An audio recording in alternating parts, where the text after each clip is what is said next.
श्री शिवाय नमस्तुभ्यम। आशुतोष शिव महापुराण की कथा के 14 दिन महाराज जी कल कृष्ण भगवान पांडव मन के साथ कांवरते थे। एक हर बारे में बताई से फिर माता पार्वती और मैना देवी के संवाद के बारे में। फिर ओखर बाद महाराज जी ने बताया कि और भीष्म पितामह और शिखंडी के बीच के ये ला बताई सब है। कथा बहुत ही रोचक रही से मैं 3 पार्ट में डालने की कोशिश करे हूँ। आपो मन सुनो महाराज जी के मुख से कथा विस्तार। तुम पांडवों का साथ दे रहे हो और कौरवों का साथ नहीं दे रहे। केवल एक शिव भक्त, केवल एक शिव भक्त, और वो शिव भक्त भी ऐसा बिल्कुल भोला, एकदम सहज, एक जिसका नाम मत्स्य राज विराट है। धृतराष्ट्र सिंहासन पर बैठे हुए थे और उनका पूरा कार्यभार उनका बेटा दुर्योधन देख रहा था। कोई मालूम कर आओ, दुर्योधन कर रहे हैं, जरा पता कर आओ कि ये सारा राज्य सी ठाठ हमारा, जहां जहां तक राज्य है हमारा, जहां जहां तक आनंद है वहां तक सब ठीक तो है, जरा पता करो, जरा जाओ, जरा मालूम कर बहुत अच्छा। अब दुर्योधन ने अपने गुप्तचरों को भेजा, सेवकों को भेजा। बाद में दुर्योधन ने जब फाइल खोली और उस फाइल को खोलकर देखा, उस कागजों को देखा, भोजपत्र को देखा, तो उसमें केवल एक राजा विराट ऐसा था, मत्स्य राज राजा विराट केवल एक ऐसा था जिसने कर नहीं दिया था, जिसने कर्ज नहीं दिया। जो कर होता है, टैक्स होता है, वो नहीं दिया। बहुत अच्छे से सुनना इस कथा को, ये आपकी जिंदगी बनाने वाली कथा। के मंदिर में जाने वाले का साथ कौन देता है?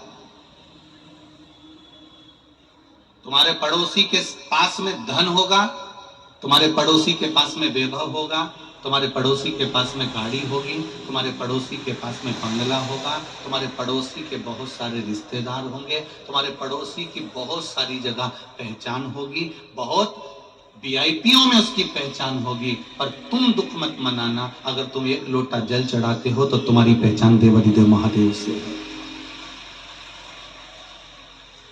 दुनिया की पहचान कुर्सी वालों से हो, साधारण शिव भक्त की पहचान केवल डमरू वाले से है, केवल डमरू।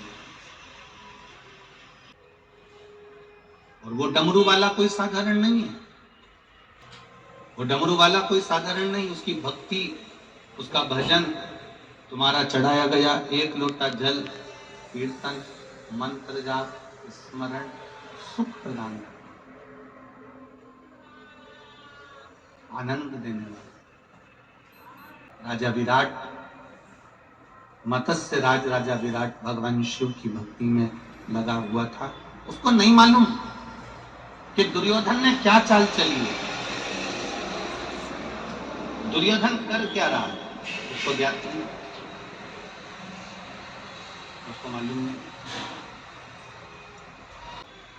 और जब उसे ज्ञात नहीं, शिव मंदिर के अंदर बैठकर भगवान शंकर को बेलपत्र समर्पित कर रहा है, भगवान शिव का मंत्र जाप कर रहा है, श्री शिवाय नमस्तुभ्यम। पंचाक्षर मंत्र बोल रहा है, नमः शिवाय। षडाक्षर मंत्र बोल रहा है, ओम नमः शिवाय।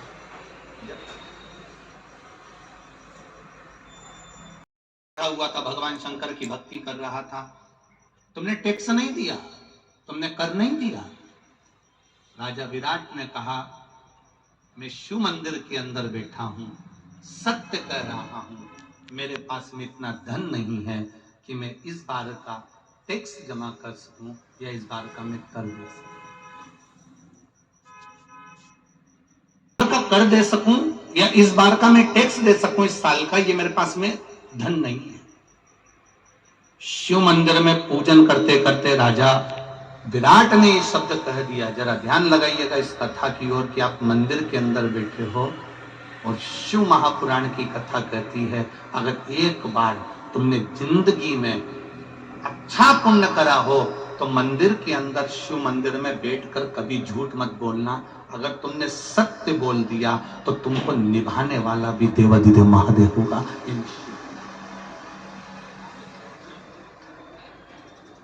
फिर तुमको निभाने वाला कोई दूसरा नहीं होगा, तुमको निभाने वाला मेरा देवाधिदेव महादेव होगा। एक बार सत्य बोलना सीख जाओ, बस केवल शंकर के मंदिर में जाऊंगी, शिव मंदिर में जाऊंगी तो मैं सत्य बोलूंगी, सत्य के सिवा कुछ नहीं बोलूंगी। ये मेरा कानून है।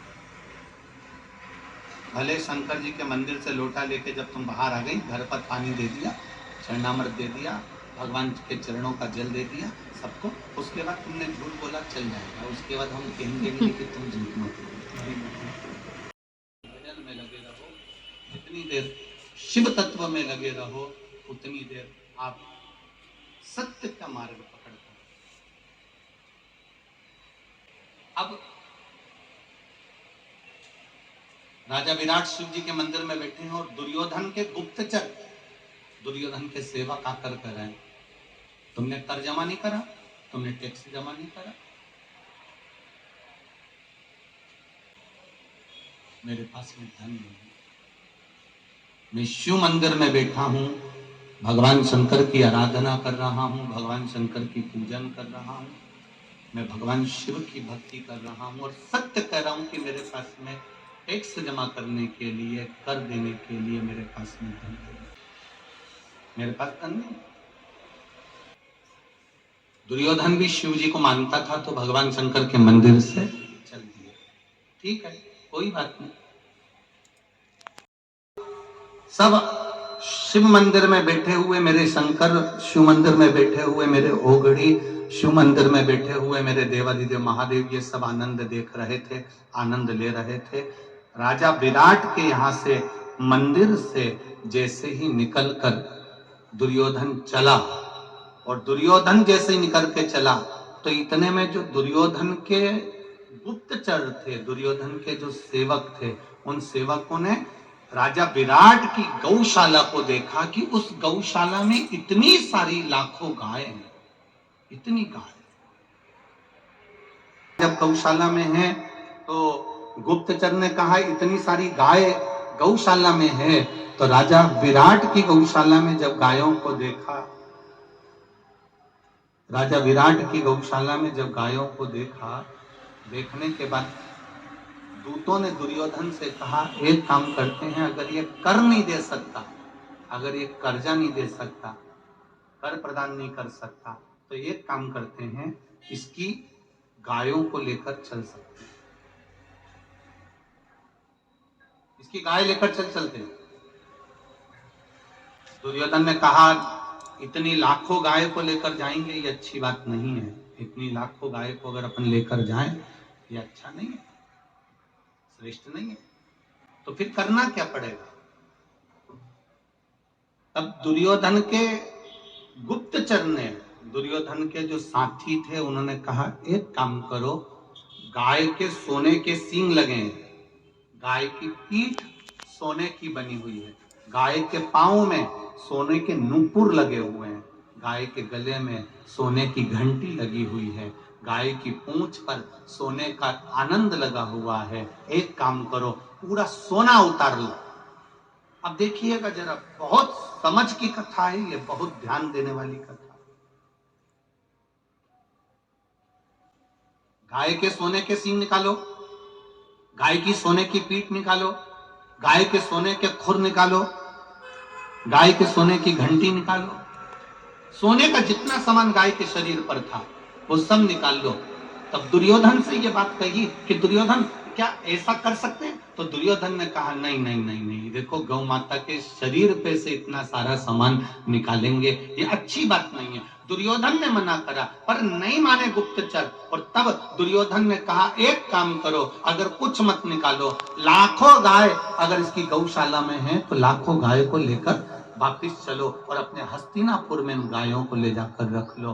केवल माता रुक्मणी जी से भगवान कृष्ण कहते हैं कि रुक्मणी सुनो, मैंने पांडवों का साथ नहीं दिया है, मैंने राजा विराट का साथ दिया है जिसने शिव मंदिर में बैठकर सत्य बोला था, उसके बाद भी दुर्योधन ने उसके साथ करके उसने सत्य बोला है। और सत्य बोलने के बाद में भी उसकी हरकत जो कर रहा है दुर्योधन वो श्रेष्ठ नहीं, जो उसने करा उसमें श्रेष्ठता नहीं।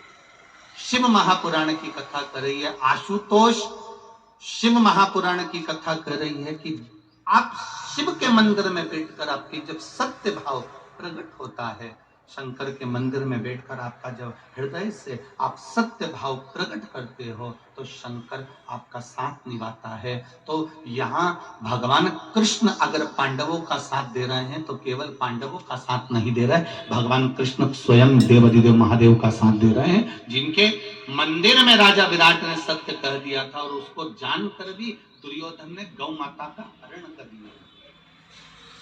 मेरे शंकर भगवान का चढ़ा हुआ जल तुम्हारे पास में होना चाहिए, जिससे वो फसल ऋतु में प्राप्त हो, तो शिव की कृपा से प्राप्त हो, देवाधिदेव महादेव की करुणा से प्राप्त हो। स्टेटस पर लगाता है my wife is my life. बेटा लगा, उसने एक बार नहीं लगाया कि मेरे माता पिता मेरी लाइफ है। शादी होने के बाद उसने लगाया कि my wife is my life, मेरी वाइफ ही मेरी लाइफ है। तो इतनी पढ़ाई काहे को करी, वो तो तेरे को यूज मिल जाती, ऐसे काहे को पढ़ा तू इतना? क्यों माता पिता ने तेरे लिए इतना कर्जा उठाया? क्यों माता पिता ने इतना काम करा तेरे लिए? दिन रात खेत में काम करता रहा, दिन रात जमीन में काम करता रहा, गीले में उसके पांव तक गलने लगे। जब धान की खेती करता है तो पांव तक उसके गीले गीले रहते हैं, ठंड बैठ जाती है शरीर में, श्वास में दमे की तकलीफ हो जाती है उसको, ठंड गर्मी बारिश सब ऐसे निकाल देता है केवल अपने बच्चे की लाइफ बनाने के लिए। और बेटा जब बड़ा हो जाता है, वो लाइफ जब बन जाती है, भूख पड़ लेता है, शादी भी माता पिता कर देते हैं, तब स्टेटस पे लगा देता है, इंस्टाग्राम पर डाल देता है, फेसबुक पर डाल देता है my wife is my life. तब उस माता पिता को स्टेटस देखना नहीं आते, माता पिता को उसका मोबाइल चेक करना नहीं आता, पर तुमने भले डाल दिया, तुमने भले डाल दिया कि माय वाइफ माय लाइफ, तुमने भले डाल दिया, पर इतना याद रखना माता पिता तेरा मोबाइल चेक नहीं करेंगे, माता पिता तेरा कमरा चेक नहीं करेंगे, माता पिता तेरा स्टेटस चेक नहीं करेंगे, पर वो जिसके भरोसे पर उसने तेरी लाइफ बनाई है वो तो तेरा सर्वस्व चेक करने वाला बैठा है। सर्वस्व जिसने तेरी लाइफ बनाने में सहयोग दिया है वो देवाधिदेव महादेव ने अपना जीवन।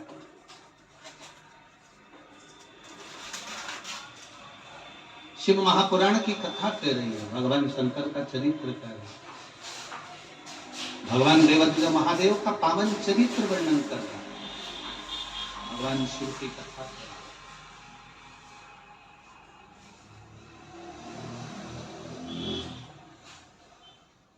घर के माता पिता भी शिव का एक स्वरूप होते हैं,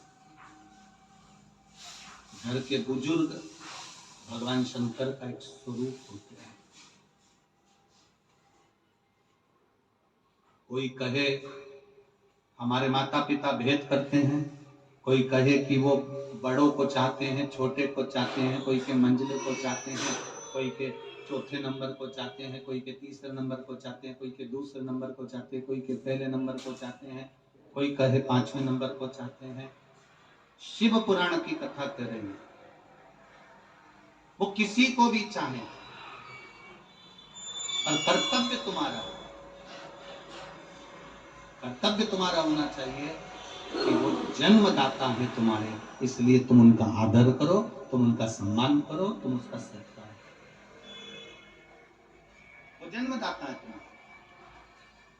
भगवान देवाधिदेव महादेव का पावन चरित्र कर रहा है, भगवान शिव की आशुतोष महापुराण की कथा कर रही है कि जीवन का जो सुख है वो भगवान देवाधिदेव महादेव के चरणों में तो है, पर जैसे शिव के चरणों में बैठकर सुख मिलता है, ऐसा ही सुख बुजुर्गों के पास में बैठने से भी प्राप्त होता है, उनके चरणों में बैठने से भी प्राप्त होता है।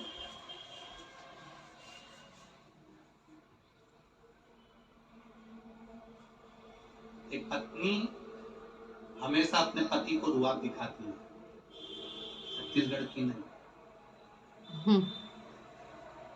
एक पत्नी अपने पति को हमेशा रुआब दिखाती है कि मैं अपना घर छोड़कर आई, मैं अपना परिवार छोड़कर आई, मैं अपना पूरा बहन भाई छोड़कर, पूरे परिवार को छोड़कर मैं तुम्हारे लिए आई हूं। तो एक पति को भी रुआब दिखा कर कह देना चाहिए कि मैं भी तेरे चक्कर में अपने माता पिता से बुरा हो रहा हूं, मैं भी हो रहा हूं। ऐसा नहीं कि केवल तू ही। नारी तो अपने घर का केवल मायके को छोड़कर ससुराल में आती है, पर सबसे ज्यादा अगर दुख झेलना पड़ता है तो पति को झेलना पड़ता है। माता पिता कहते हैं जब से वो आई तो उसका हो गया, और ये दिन भर ताचा मार मार कर कहती रहती है तुम्हारे माँ बाप, तुम्हारे माँ बाप, तुम्हारे माँ बाप, तुम्हारे माँ बाप। अब बेचारा मंदिर के घंटे की तरह बीच में टंगा रहता है, बीच में किसकी ओर बोले। साल तक वो माता पिता और पत्नी में सांझा बिठाने में निकाल देता है। दुकान से आएगा तो सांझा बिठाएगा, जाएगा तो सांझा बिठाएगा, वो पूरा काम बस यही करता रहता है। इसको भी समझाएगा, उनको भी समझाएंगे, इसको भी समझाएगा, उनको भी समझाएंगे। और शिव महापुराण की कथा कर रही है सबको समझाने से अच्छा है इस दिल को समझाकर महादेव के चरणों में ले जाकर छोड़ दो, अपने आप सब समझ में करो शिव की भक्ति। आशुतोष शिव महापुराण की कथा है। आशुतोष भगवान का मात्र स्मरण करने वाला, आशुतोष भगवान का मंत्र जाप करने वाला, आशुतोष भगवान के नाम का केवल उच्चारण करने वाला सुख पा जाता है, केवल आनंद पा जाता है, केवल उच्चारण। तो बड़ा ही सुख आएगा भक्ति से, आत्मा का मेल जुल जाएगा।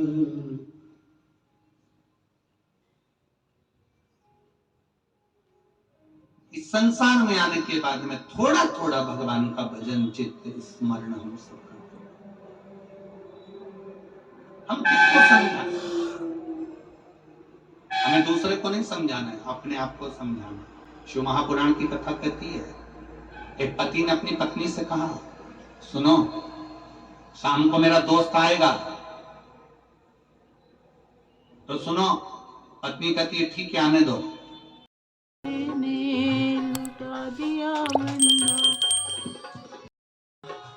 चालू इसको दबाओगे ऑफ हो गया।